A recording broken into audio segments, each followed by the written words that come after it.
Hi, everybody. Let me just clear my screen. Got it. Welcome, everybody. I'm excited to be here for another Learn at Lunch. I've actually done a couple of these before, and I am super excited. I am having a little bit of technical difficulties today. I've been doing this for almost 3 years now, and for some reason, my above camera does not seem to be working, but I'm going to try it one more time here.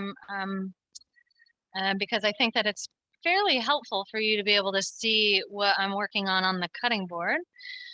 So let me just see if I can see if it wants to ever turn on. See, I don't know, just seems to be a black screen.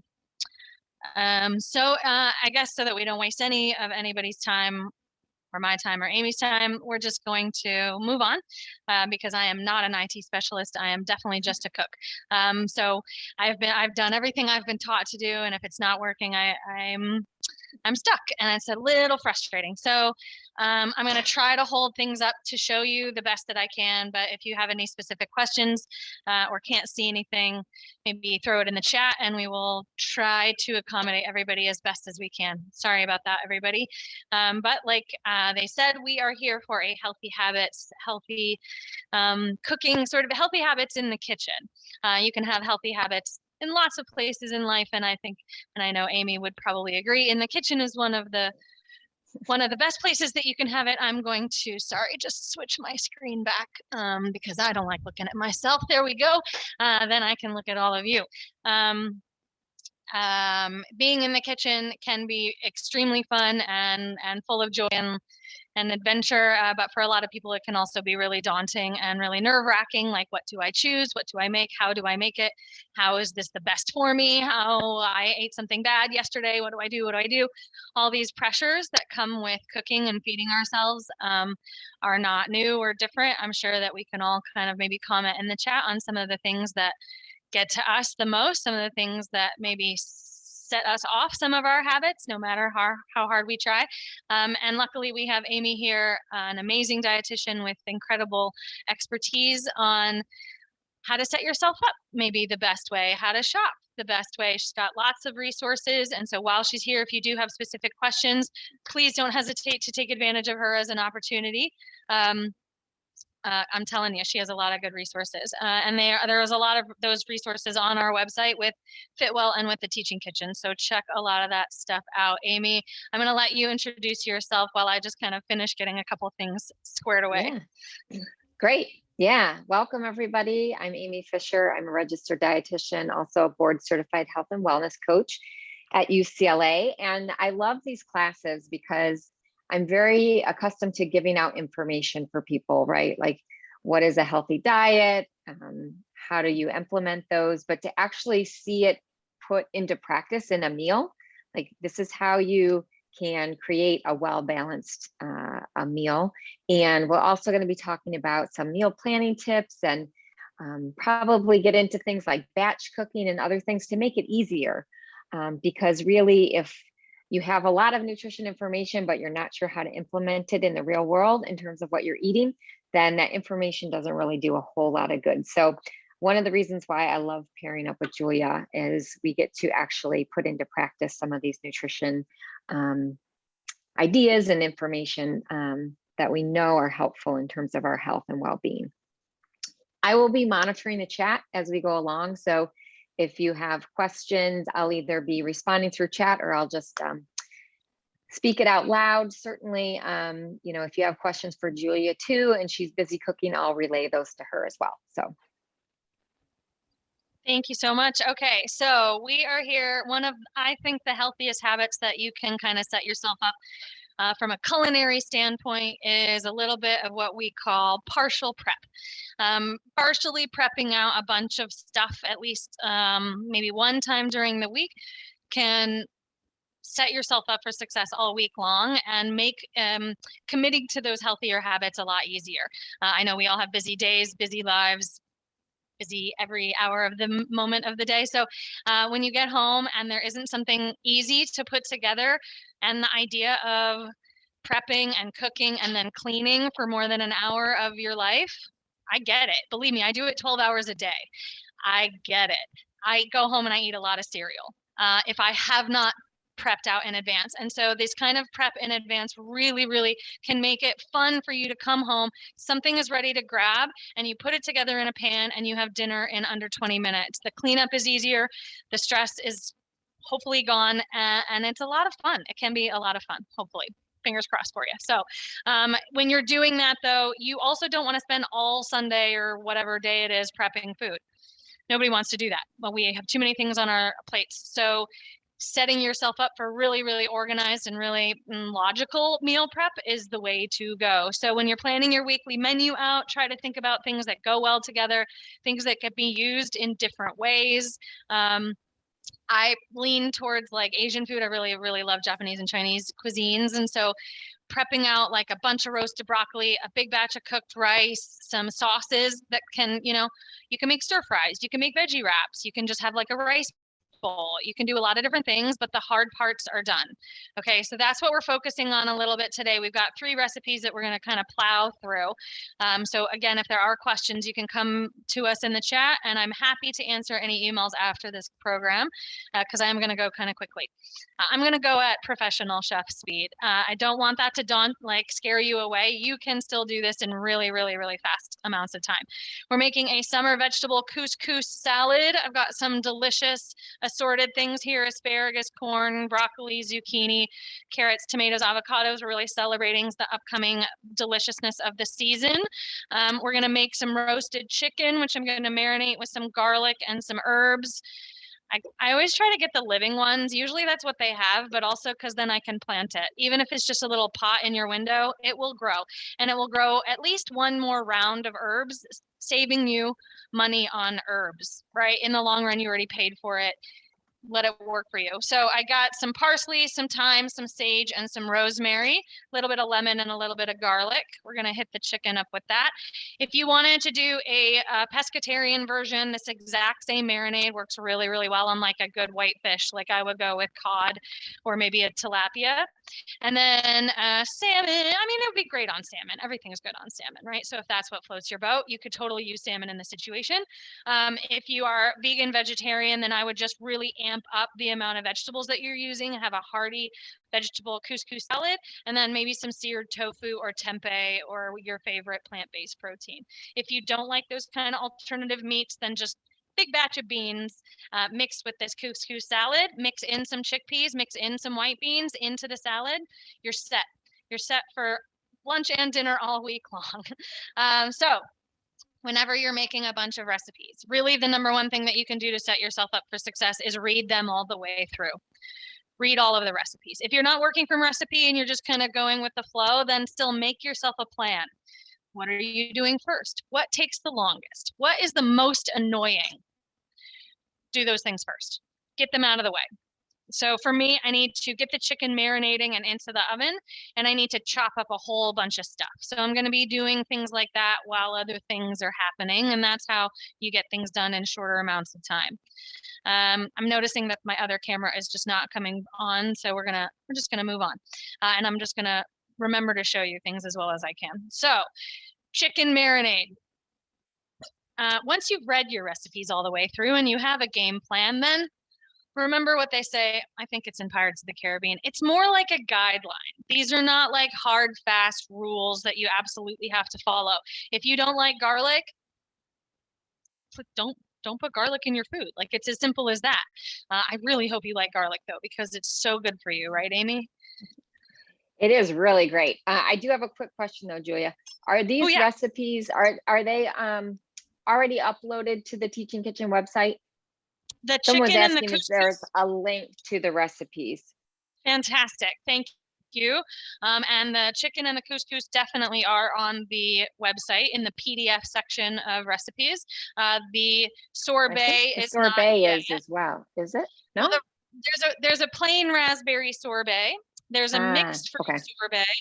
And this is our raspberry lemon sorbet. It's really not that different. But so yes, we do have a sorbet recipe on there if you wanted to reach out for it. But if you want the lemon one specifically, then I'll make sure it gets uploaded later today. And I'll put the link to the Teaching Kitchen recipes Thank or the you. website there. Yep. Let me just Thank pull you. it up. Thank you. So there's a couple of things I like to do for myself while I'm doing a bunch of my meal prep so that I can keep myself as clean as possible. Because I'll tell you, just like most of you, the cleanup is the worst part. I hate doing dishes more than most things on the whole planet. Really, I hate them.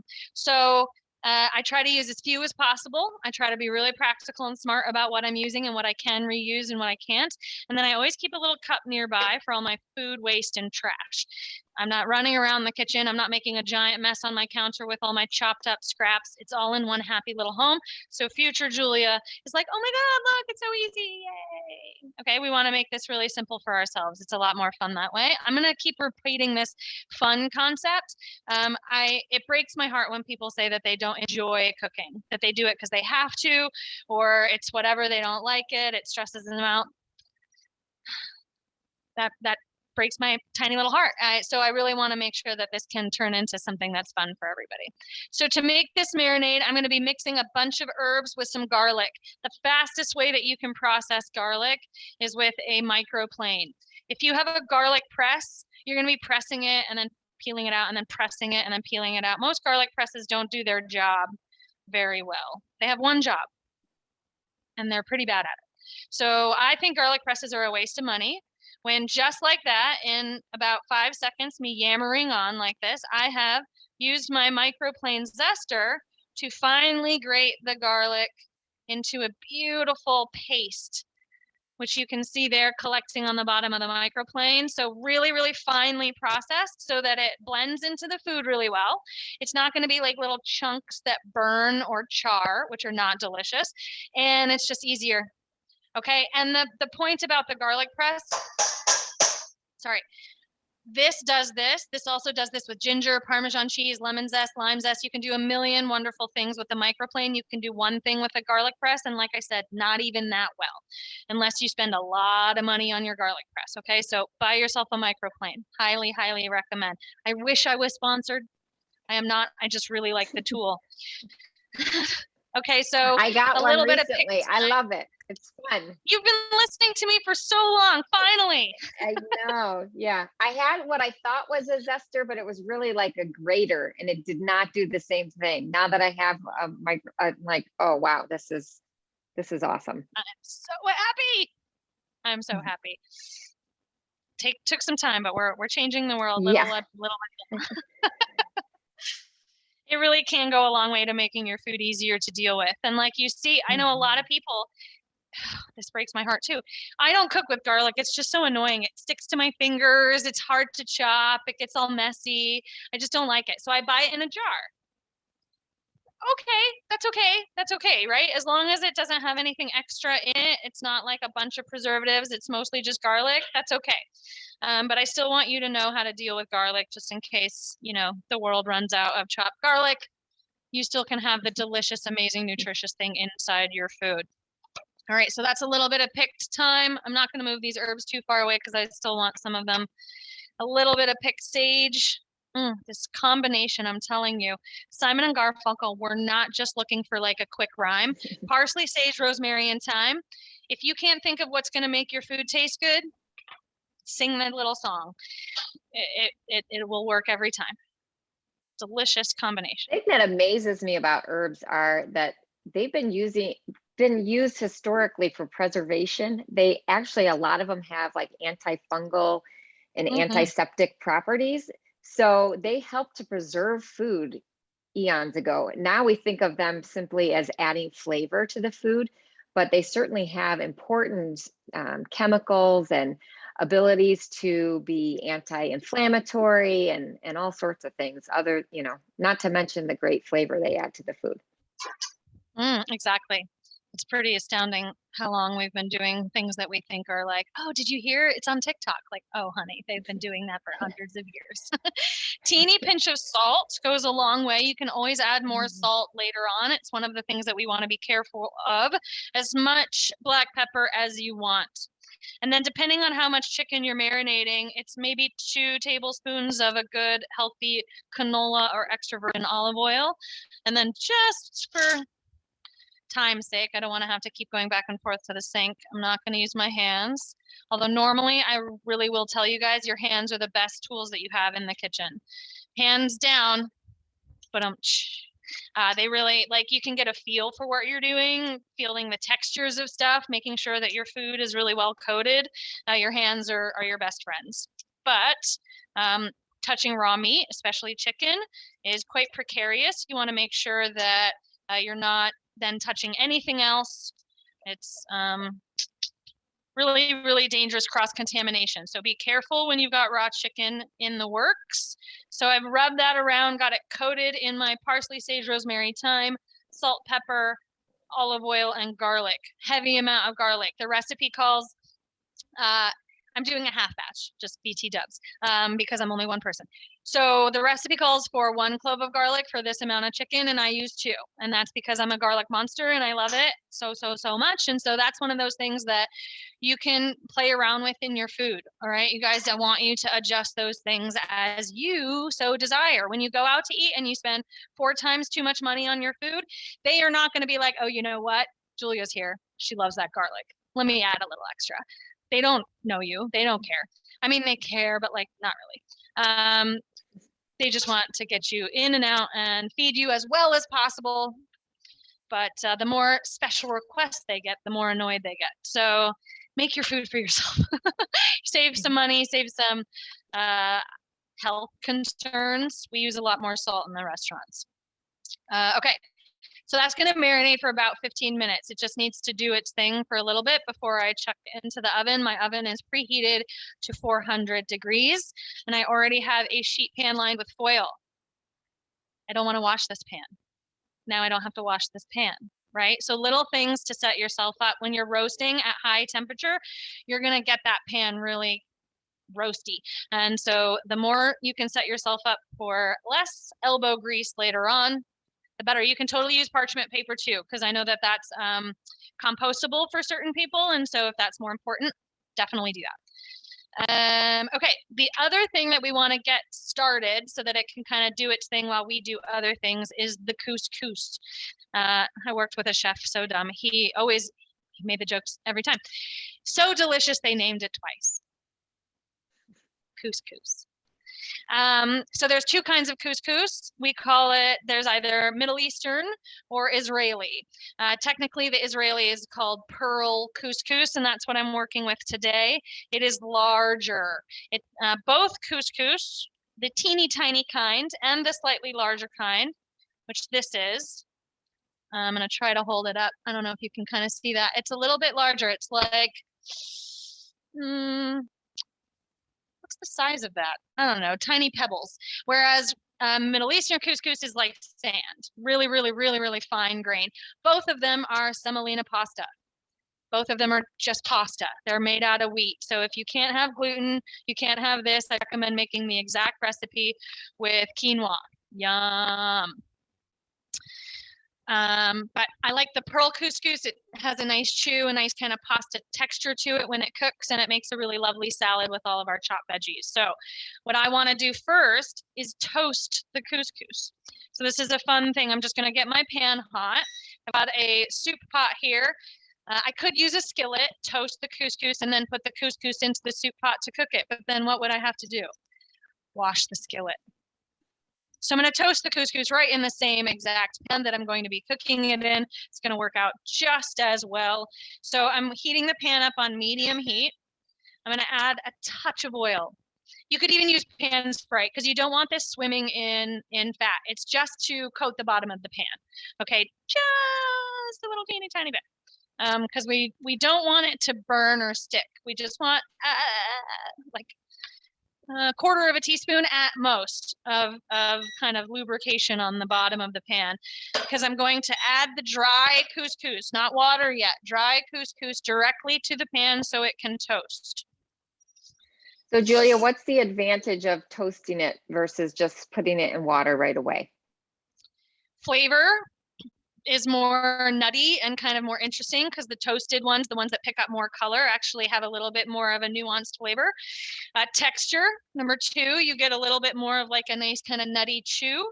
And then it looks really pretty when you have like this speckled kind of color mixed in with your salad. So 3 reasons that we do this. Oh, 4 reasons. 4 reasons. Also, when you do this, it's actually called pearling. You can do this with rice as well. And this is the recommended technique when you're making pilaf. So like if you're making a true authentic rice pilaf, you toast the grains first and then you add in hot water. What that does is it keeps the grains separate. So it turns into a rice salad rather than like gummy cooked rice. That's how we keep our grains separate, is we toast them. So just that quickly, I've got a hot pan, and I don't know, I'm going to show you because you can't look down into it, which is a bummer. It went in pretty much all one color. And I've got like, I don't know, can you see how it's kind of speckled with brown and golden brown? So that, oh, it smells so good. That is going to give me a lot of extra yummy deliciousness. So to that, now it's already toasted. I add directly in my warm water. Ooh, that's fun. So I'm gonna let this come to a boil. You wanna start with warm water. I don't wanna just slide past that comment. If you're toasting your couscous and already getting it hot and you add in cold water, it's gonna take a lot longer to cook. Add in already hot water, even just hot from the sink. It doesn't have to be boiling. Just start with hot water and you're gonna speed up the cooking process a lot. So I'm at a boil. I'm gonna put a lid on it, put it down to a simmer, and just kind of let it cook like pasta.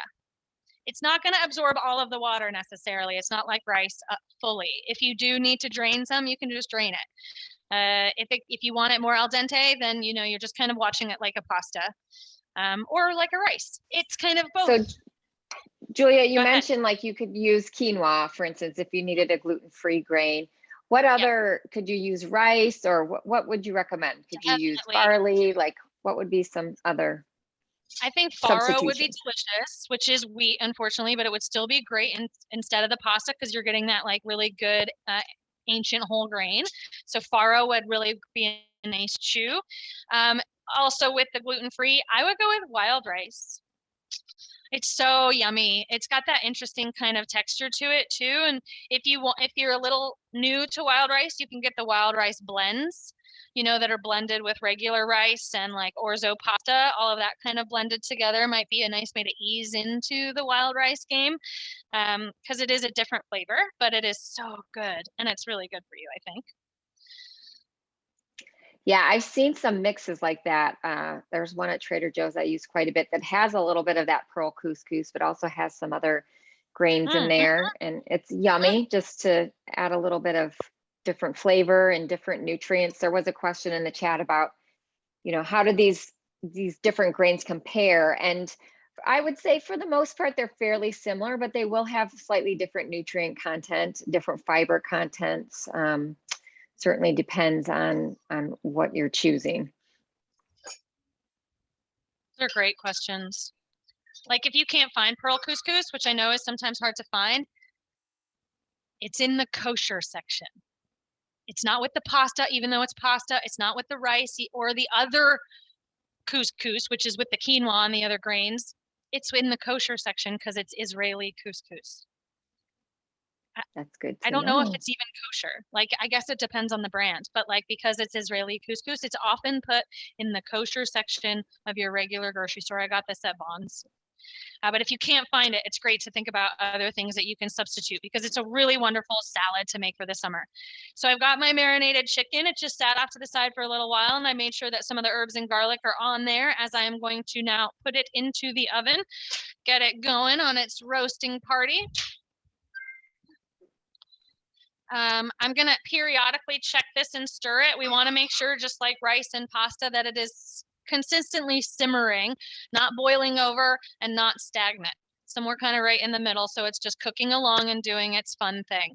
And in the meantime, we're going to get all of our veggies chopped up that we're going to be mixing with this couscous salad so that we can saute and have a little party once it's ready. So any veggies that you like. You can make this a fall vegetable, spring vegetable couscous salad. You can like whatever's in season, whatever's at the farmer's market, it's going to be local and fresh and delicious. I did get a couple of these things at the farmer's market just because I shop there for myself each week, but You can get a lot of really local seasonal stuff at our supermarkets in California because the farms are like an hour away in Ventura or out in Tehachapi. There's so many amazing places local to us, even like northern Mexico, I would consider local farming. So I've got zucchini, I've got some broccoli. I'm going to chop up some of these in a really basic, simple way. I'll do the corn after. Let's start with an easy one so we can get into some simple knife skills. Broccoli, which always makes me think of Dana Carvey because I'm old and his original comedy special, Chopping Broccoli. Anyway. Chopping broccoli. That's what I'm doing right now. I made a whole career Love out of it. I remember when Chopping I first broccoli. saw it. And like, oh God, he's a genius. Okay. So I don't need this whole crown of broccoli for my own serving of couscous salad, but if you wanted to pre-chop your vegetables for the week, you can do that. Just make sure that they're going into the fridge dry.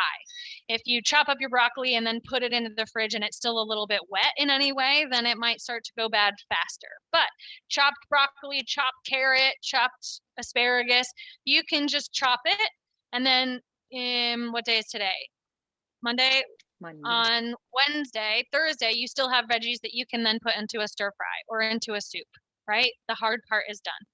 But I'm just going to chop off a few florets. And so to do that, I literally just chop off the very, very top of the tree, right where it connects to the stem to get the little baby tree tops.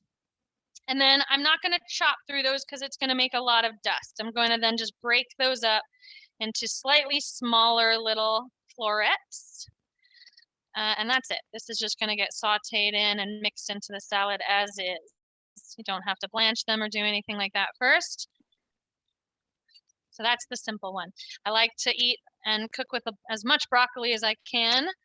It was my favorite vegetable as a child, and so it's a good way for me to get some of those dark veggies.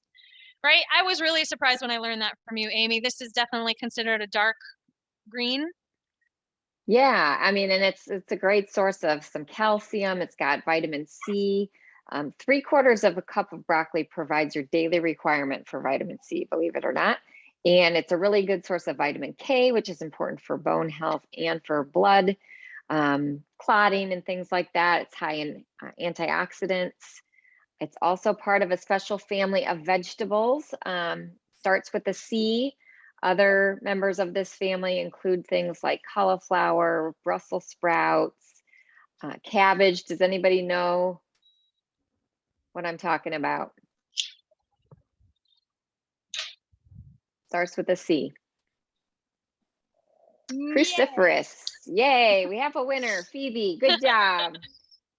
Yeah, and we praise these vegetables because they seem to have anti-cancer properties. So all vegetables are good. I have no biases against any vegetable, really, but this is kind of a special category or grouping of vegetables. Definitely. So whenever you can, sneak them in, especially like this when it's just a big sort of kitchen sink salad. Put all the veggies that you've got in your refrigerator. You got some bell pepper that is going bad, throw it in even if it's not on the recipe. Okay. So checking the couscous, checking the chicken, but just continuously chopping. So the couscous is a small little tiny little pasta ball, and the corn kernels, you can imagine when those get cut, are a nice little small size. So that's sort of our guide. We want to cut things generally around that size. Not going to be perfect. Nobody's going to come to your house with a ruler. Lucky you, I did have a very angry Frenchman who would come over and measure our cuts in culinary school, and if they were off, we had to do it again and again and again. So no one's going to yell at you. But you do want to try to make them consistent so that they cook at around the same rate, and so that when you eat them, they're all bite-sized for fun and ease of use. So I just cut that into what we call large planks. I'm going to do the same thing with the carrot. So first I'm going to cut it in half and then cut it in long, thin slices, which we call a plank. And then that plank I'm going to cut into long, skinny sticks like a baton. That's what we call it. It's the fancy French word for stick, baton. See, this is our plank, just a long, skinny slice. Cut that down into your baton, and then your baton just get cut down into your small dice. Right? That's how we dice anything. Plank, slice, baton, stick, and then dice, which is just like a cube. Okay, so I'm going to dice up these carrot pieces. So I've got some nice little chunks of carrot, my diced zucchini. We want it all to basically look and feel the same size as the corn and the pasta itself. I skipped over this. I don't know if anyone has noticed, it's harder without the overhead camera. I do not peel carrots unless I'm going to be using them as carrot sticks, like for a crudité tray or something like that. Otherwise, if they're going to all be cooked, then there technically really isn't like a peel. Oh, my couscous is done. All right, so I'm going to turn the heat off. The water has pretty much all absorbed. The best way to tell if it's done to your liking is to take a couple of small pieces, let it cool on your cutting board or counter, and then taste it. Don't just put it right into your mouth. You'll burn your tongue so quickly that you won't be able to taste anything for the rest of the day. So let that pasta cool down just a little bit before you taste for texture. Perfect. Just a little bit of chew, little tiny bit of al dente. I want to leave it so it stays kind of warm and so that I can keep stirring it so it doesn't stick together, but I'm going to just set this aside. In the meantime, if you were doing a large amount of couscous or pasta or rice, cook it and then drain it under cold running water. That rinsing process will stop the cooking and make it last much longer in your fridge for the rest of the week. If you just leave it to cool, it can kind of continue cooking and it might get a little overdone. So then by Wednesday, it's not as much fun to use in a stir fry because it's already a little bit past its prime, right? So rinse it under cold water if you are not going to be using all of it today. Okay. So that's doing its thing. I do have the chicken in the oven. The next thing I've put up here is my large cast iron skillet. I'm going to be using that to saute up these vegetables for the couscous salad. Okay. Zucchini asparagus. We used to have to do this all by hand, even like a case of 100 pounds of asparagus. You find the place where it naturally snaps, and that's where it breaks. Imagine the tedium. So what I like to do is find one where it naturally breaks, and then that's your guide, right? That's about where all of them are going to break. So then you line them up and trim them off. And it surprises a lot of people how much asparagus we trim. This is all very woody, all very stemmy, pretty unpalatable. You can use it for soups or stocks, but not really for like a saute. Okay, so the bases we don't use, very stick-like. This we use, and I'm just going to cut into short, like half-inch pieces. Asparagus is a great source of vitamin K again. There's that vitamin K coming in, and also a really good source of folic acid. That's not one I hear about a lot. That's cool. Yeah, that's the one that you hear about with spina bifida and pregnancy. So definitely it's really important, especially during pregnancy. So yeah, it's a good one. Okay, so the corn, we're going to do a fun little trick for the corn. You can set up a towel around your cutting board. And if you do that, like kind of line your whole cutting board with a towel, then you don't need to do it this way. You can just cut. But if I just cut the corn on the cutting board, the corn just goes everywhere. It's like shrapnel. It bounces off the cutting board and goes in any direction it wants. So the towel can enclose it in one place, but I prefer to do this method. Large bowl with a slightly smaller bowl inside and upside down. Okay, that's my contraption, very MacGyver-esque. And then corn. And then I just cut straight down the corn and it falls into the large bowl as I go down. Okay, so if you are cutting corn off the cob, which is great this time of year, you don't even have to cook it. It's so delicious and sweet and wonderful. You can eat raw corn right off the cob. It's perfectly edible. Does make it a little bit more flavorful if you grill it or sear it. And so we're going to saute it with the rest of our veggies here. But just like that, I've got all of the kernels off of my cob of corn. And let me just get this smaller bowl out of the way. I love that method. It's so less intimidating. Yeah. I'm always like, who who cuts the corn off the corn cob? What? That sounds like a huge task, but you make it look very easy. Well, and any parent out there who has a child with braces, you have to cut the corn off the corn cob if you want them to enjoy corn in the summer. That was my lovely mother figured out a lot of these techniques for cutting the corn for me so I could continue enjoying corn. But old school braces in the early 90s that just couldn't handle eating corn on the cob. It was like too much for that. Okay, so I'm going to add this corn into this other bowl. I've got all my veggies that are going to go into the saute dish at the same time. I'm going to just check my couscous menu and make sure I've got all of the things. I've got some couscous done. I need to chop some onion and some garlic, and then carrot, broccoli, zucchini, asparagus, corn, and tomato. Okay. So I'm going to do one quick Roma tomato, and the only like little thing I want to point out about cutting tomatoes, if you remember one thing that's helpful about cutting tomatoes, always use a serrated knife, the kind with the teeth on it. Whether it's a large bread knife or a small paring knife, the kind with the teeth are going to give you a nice clean cut so that you're not smashing the tomato and you don't just end up with juice everywhere. You actually end up with clean diced tomato. So I'm just going to remove the end where the stem was, stand it up on its flat side, which makes it a lot safer to cut. And then I'm going to do the same dicing technique. Plank, which is just a large slice. Cut the plank into large sticks. And I'm actually, let me scoop out some of those seeds. They're just going to fall out. So I'm sawing back and forth, actually kind of sawing with using those teeth to cut clean cuts of tomato. Rather than just a squashed tomato, I get clean diced tomato. This is a great method for making your salsas or like your pico de gallo. You want it to actually look like chopped tomatoes. This is the way to do it, your serrated knife.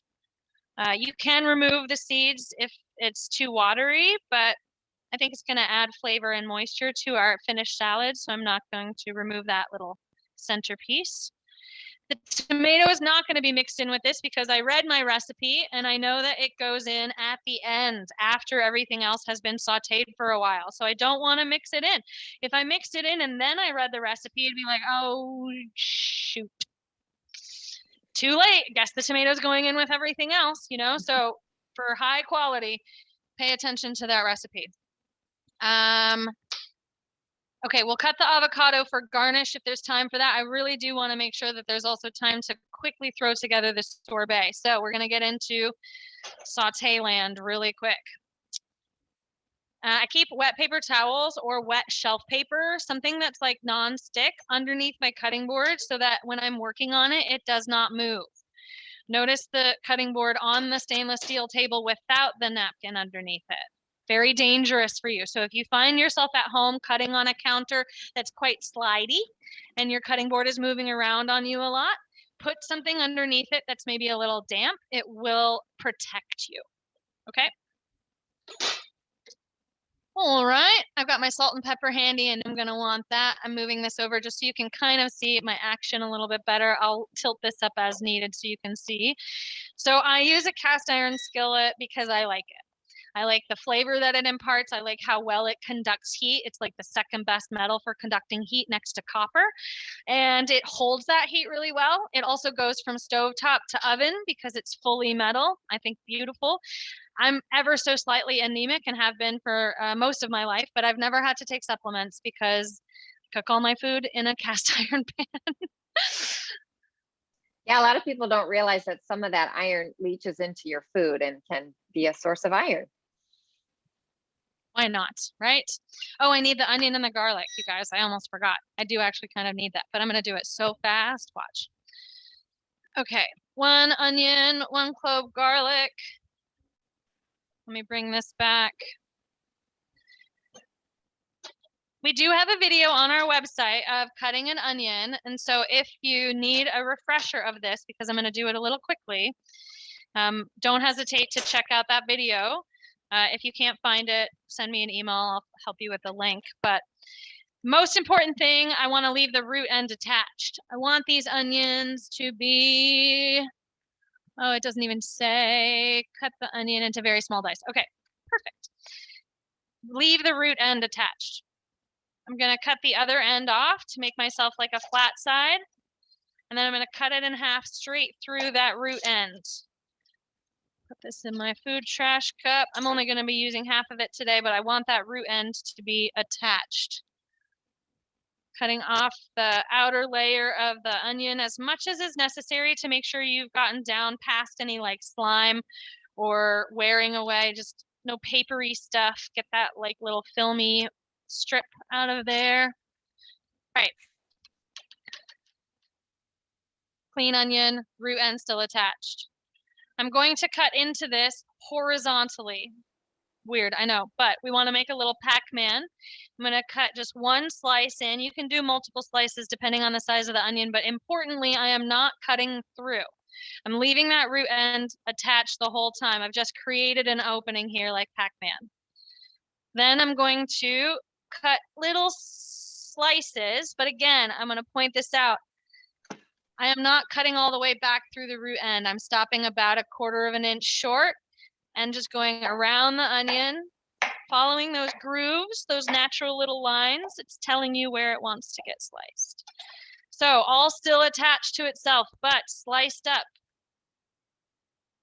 Okay, dropped a little piece. And then we're going to cut across those slices and we've got tiny diced onion.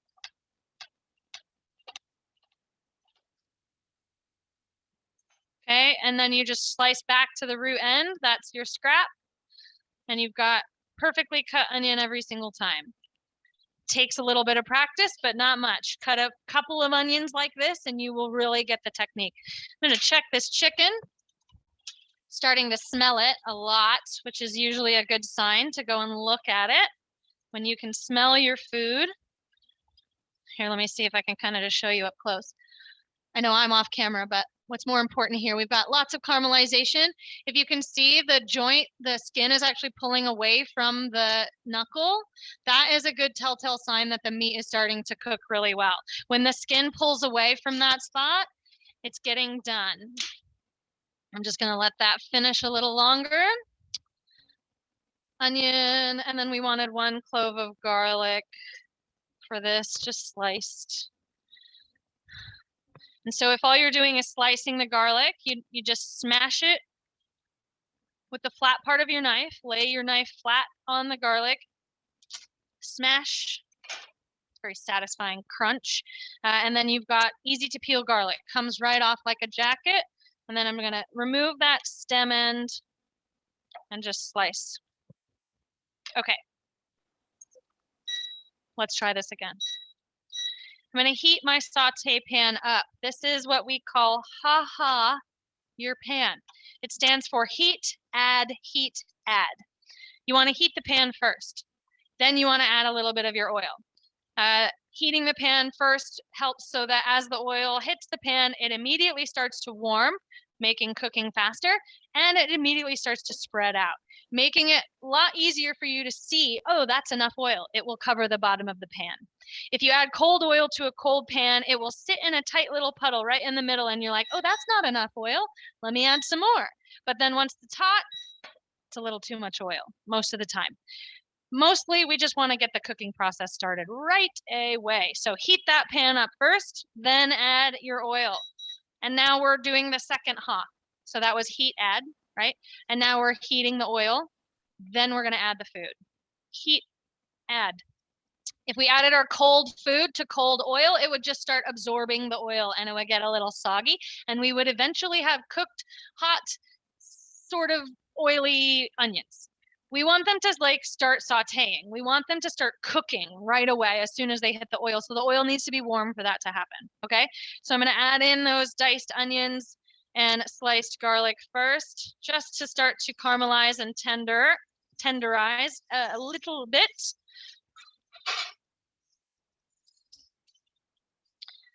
I'm going to stir that around carefully, but then I'm going to kind of let them do their thing. The pan is on medium heat. So it's not cold, but it's not like rip roaring so that I can't stay in control of the situation. I'm in control of this situation. So if it feels like your food is cooking faster than you can keep up with, turn that heat down. You're in control of the situation. So I'm already getting some color. I'm already getting some kind of caramelization on the onions, which is lovely. Most importantly, I'm getting oh, it smells so good. I'm getting a lot of aroma and fragrance. So these aromatic recipes are becoming aromatic, which is great. We've allowed them that opportunity. And then I'm going to add in majority of the rest of the veggies. So the corn, the carrots, the zucchini, the asparagus. If you're adding in anything different or fun to this medley, you would kind of consider how long does it need to cook. If it's like a tomato that's mostly water, it probably doesn't need to go in right away. But these veggies need to saute a little bit. We want them to develop flavor. We want them to tenderize. We want some color. All of that kind of stuff is going to make them taste like they'll already be about an 8.5 because they're fresh, delicious local veggies. But when we saute them and caramelize them properly, you take them up to an 11. And we always want to go to an 11, right? I'm going to add in a pinch of salt. As much black pepper as you like in your life.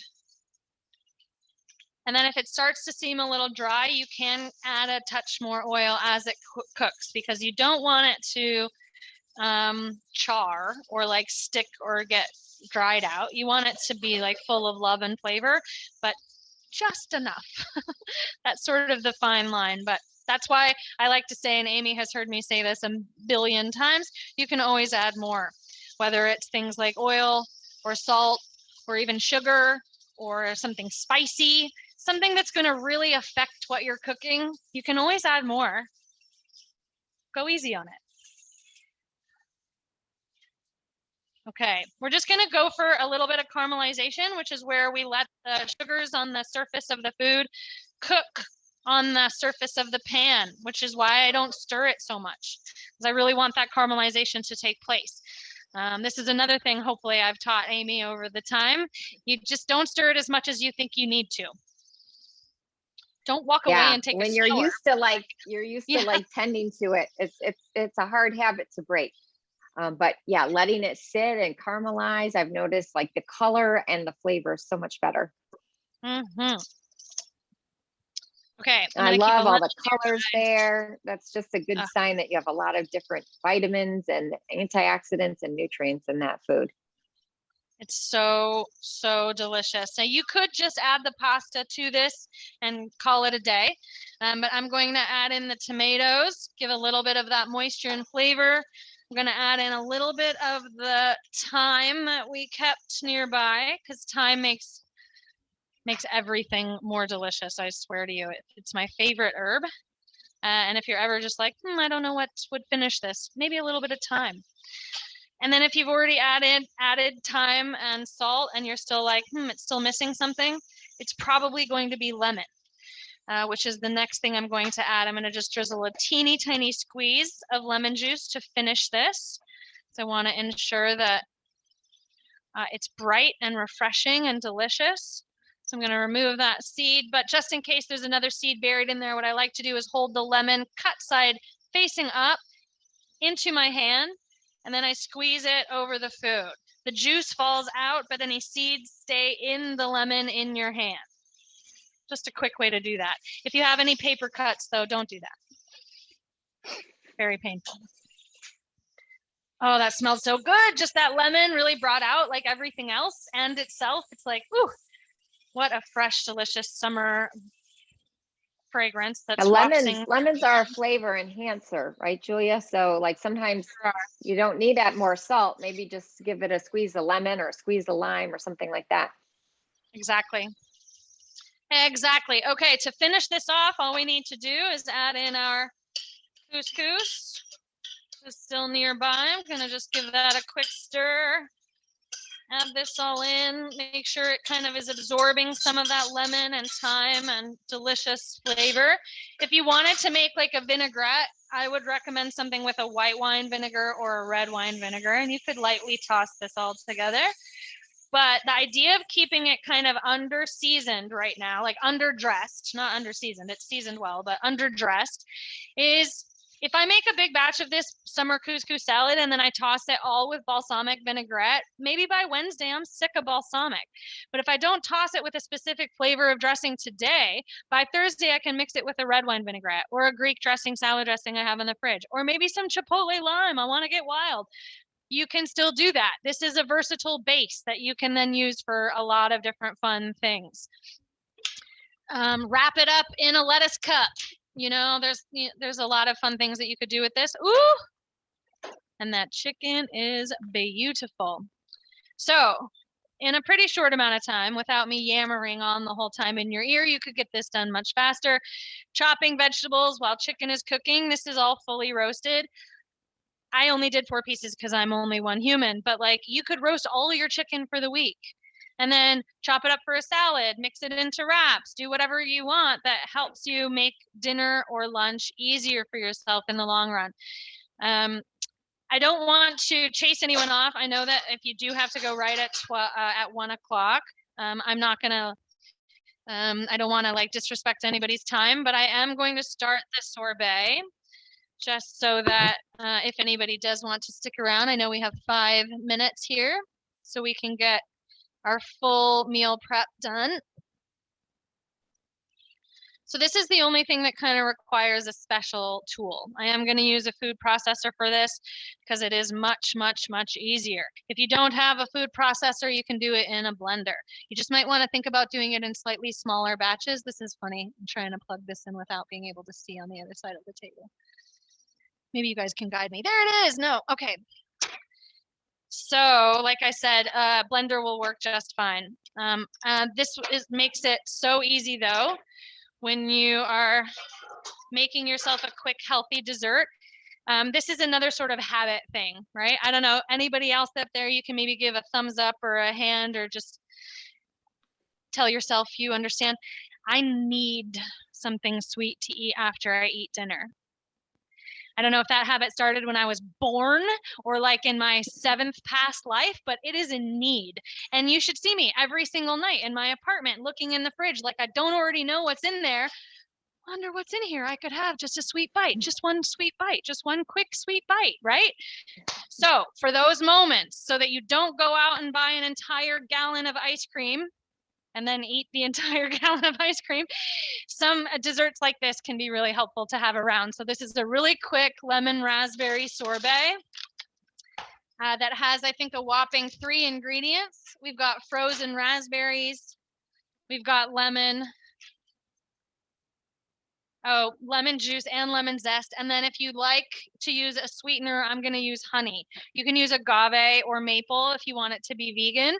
You can use no sweetener if your frozen berries are super sweet, like a mixed berry or a blueberry or mango, pineapple. Those are really sweet fruits. You probably don't need as much added sweetener. Sometimes raspberries to me are a little tart. I like it, but I need a little bit of sweetener to make it like a little bit more palatable for me. That's just me. So the recipe makes 8 ounces of frozen berries. That's most of this bag, but not all of it. I'm gonna keep some. Okay. That's a great source of fiber. There's 8 grams of fiber in 1 cup of raspberries. They're super low in calories, lots of antioxidants.